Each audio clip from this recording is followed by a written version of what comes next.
What's going on, guys? So today, I decided what I decided to do to make it easier on myself and to make it easier on you guys when it comes to just remembering stuff for myself, and also so you guys don't get overloaded with a whole bunch of content and stuff that might not even matter. I decided to switch up Marvel and DC into 2 days. Wednesdays I'm gonna cover Marvel because I'm following a lot of Marvel books that day, and then Thursday I'm gonna do DC since I'm following the lesser DC stuff that might not have a lot of ground. So today our first book is X-Men number 16 by Jonathan Hickman. Not a lot happens in this book. Yeah, I mean it's a good book. I read it really well. Art's amazing, of course.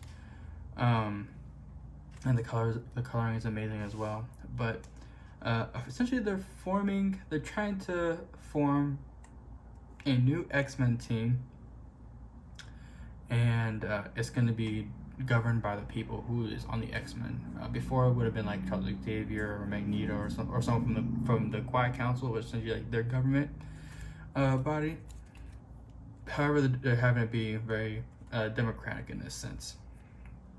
But for some reason, there's this island that they're on. It's called Krakoa, and on this island, there's another island called Araco, and which is just, as you know, as you can tell, it's Krakoa backwards. But Araco was once a part of Krakoa, but that was 1,000 years ago, thanks to Apocalypse. That was 1,000 years ago that they became two different islands. Read X of Swords, all of it, really. It's really good, but also read all of it because it gives it context as to why they became two separate islands.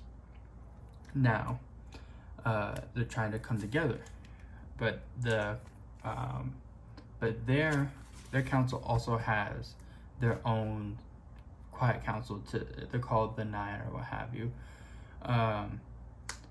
and they are wondering like why the X-Men essentially don't rule the world with, and they're like, well, because they just don't, because they know that if they move against humanity, then humanity is going to have a whole lot of stuff to fight against them. But it turns out that there are more mutants on Araco than there are in the whole world of Earth.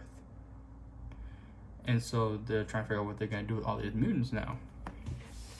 And because they're like mutants, maybe with other mutants and create more mutants and so on and so forth. So like, unlike on our planet or there on Earth, where mutants are kind of like made accidentally, on their Earth everyone's a mutant.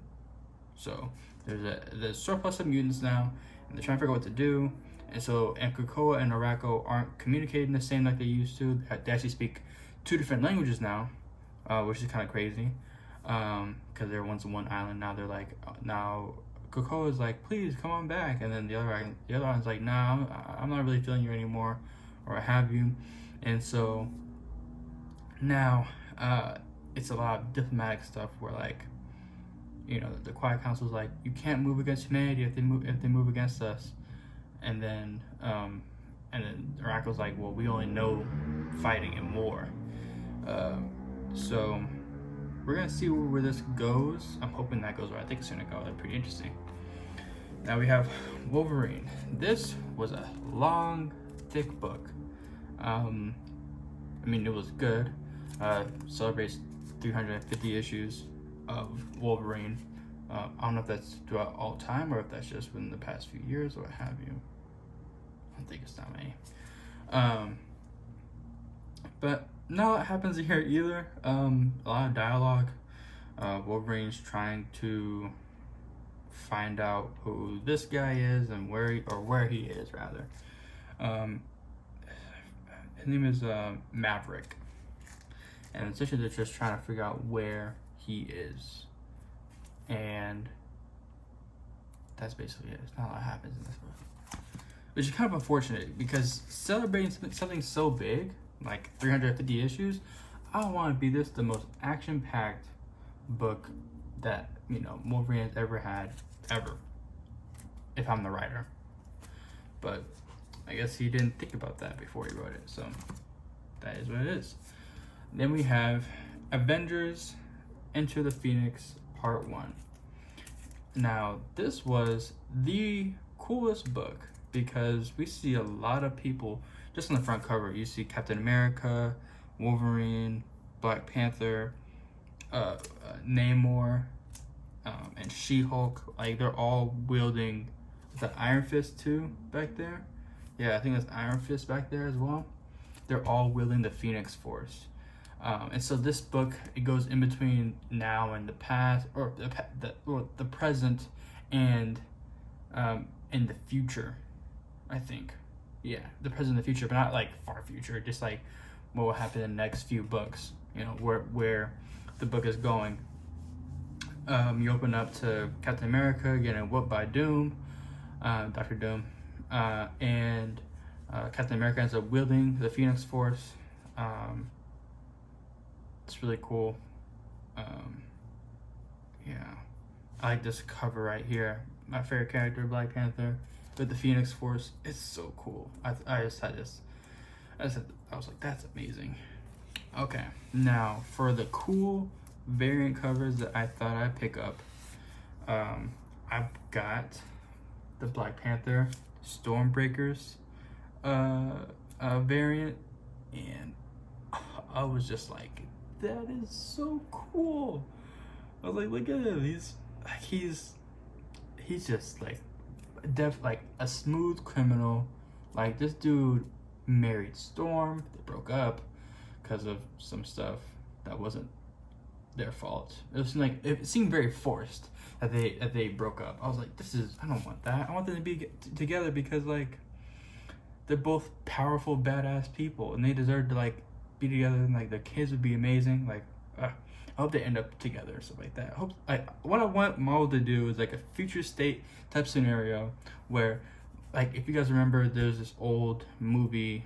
It's old now, but when I was, you know, growing up, and it was called Avengers of Tomorrow, something like that. And there was a kid. Everybody had their own kids, right? Captain America had a kid with Black Widow, and that turned to be a kid. So on and so forth. But Black Panther and Storm had a kid. And I thought that was really cool. I was like, yeah, of course they would have a kid.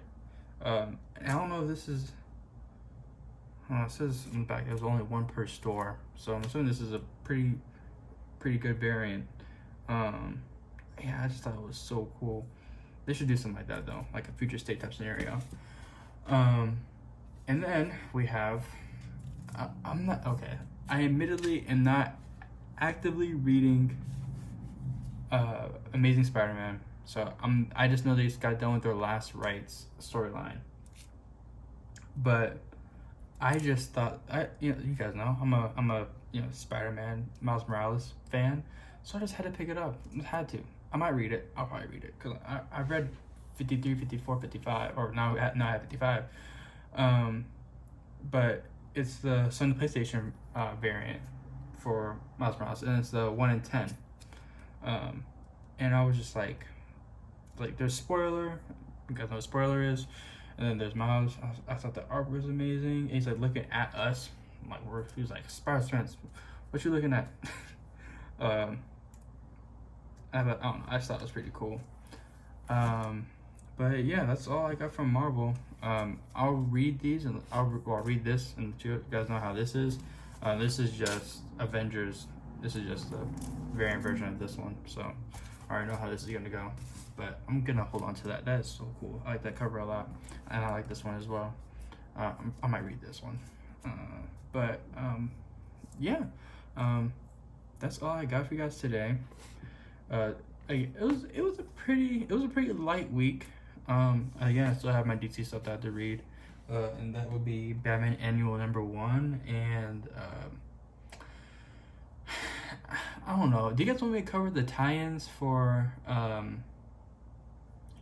death metal? Because, you know, I just like to stick to the main story. I'm not really one for tie-ins, because tie-ins, I mean, like, think about tie-ins that either they're important or they're not. And it's like some of the tie-ins for death metal matter and some don't.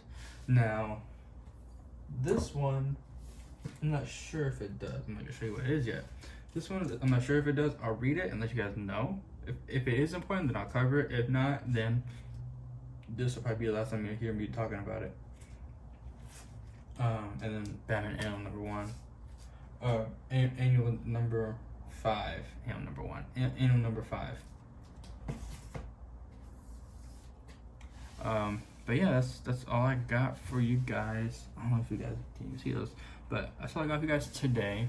Yeah, let me know if you guys want me to cover anything else, anything like Star Wars or any more indie books I should check out, stuff like that. I'm always open to just read more books, especially, I mean, I love reading comic books, and so I meant to pick up another indie book today, but I completely forgot. I was, tired, and I went in, I was like, give me my books, let me get out.